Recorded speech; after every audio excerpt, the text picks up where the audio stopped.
And after Otondo gave that statement, Mr. Test of Hypothesis said, look, I'm going to put everything into two branches. One is called the null, and the other is called the alternative. The null is the hypothesis of no difference. And I'm going to write your statement as, treatment model doesn't have a significant effect on stroke compared to a sugar pill.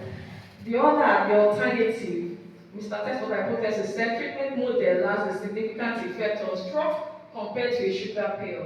Otondo felt he didn't have any problem, comparing what he had discovered with a sugar pill. Now, he had to meet a second key person, and that's Mr. Test Statistic.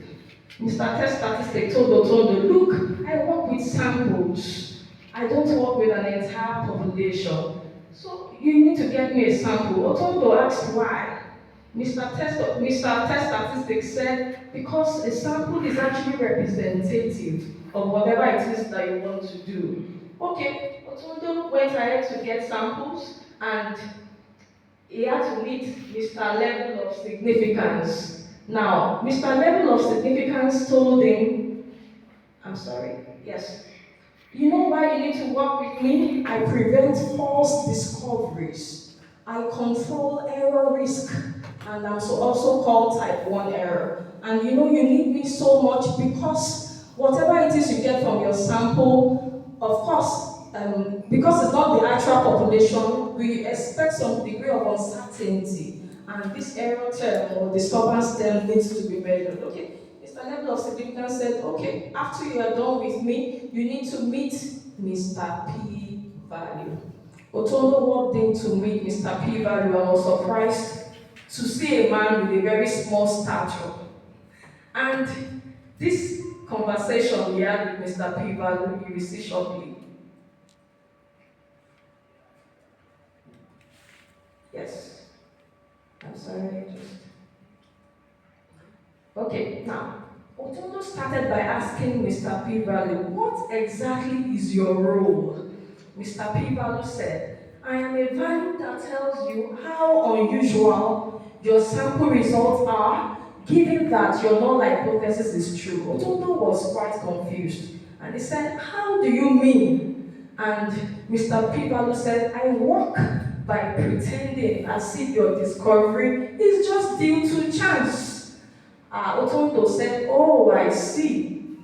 Mr. P value went further to enlighten Otondo. He said, contrary to what some researchers think, I, P value, I am not the probability that your hypothesis is true. I am not the probability that a study is correct.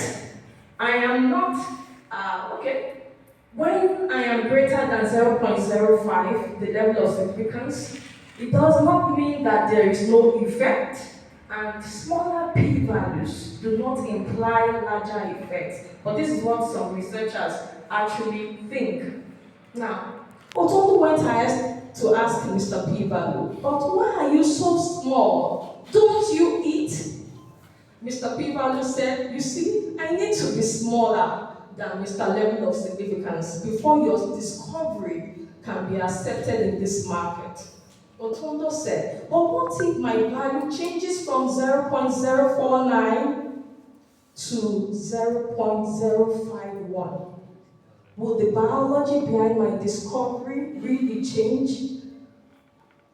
Mr. P-value said, I think we need to see Mrs. Adegbilero-Iwari, the statistician.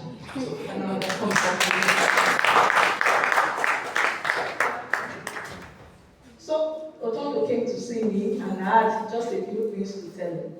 Now, I stumbled on a publication just written last year by Patel and Green, and this publication emphasized over-reliance on p-values, the fact that the over-reliance on p-value has led to the death of many important findings. The emphasis, the over-reliance on p-values by many authors has led to many people, putting more importance on p-values, neglecting the clinical importance of their research, of course, which remains undetected, just because they rely on p-values. Instead of relying on p-values, there are really better ways to report our results. Some of us have been doing that, and some of us can still do better. So beyond significant, we can consider effect sizes, using odds ratio points D and so on. We can consider the use of confidence intervals. We can consider the use of hybrid frequencies and Bayesian methodologies. I had to use this during my PhD work on mortality modeling. The Bayesian approach is actually very robust when it comes to comparing models. You can consider the clinical importance of your discovery or your findings, and we should also consider the biological plausibility, not just designing computer models, but checking if these models actually align with physical and chemical structure of the brain or whatever it is you are trying to work on. So, the take home this morning is that the p-values are one piece of evidence, but not the final judge of scientific truth. Your p-value is not your friend. Thank you very much.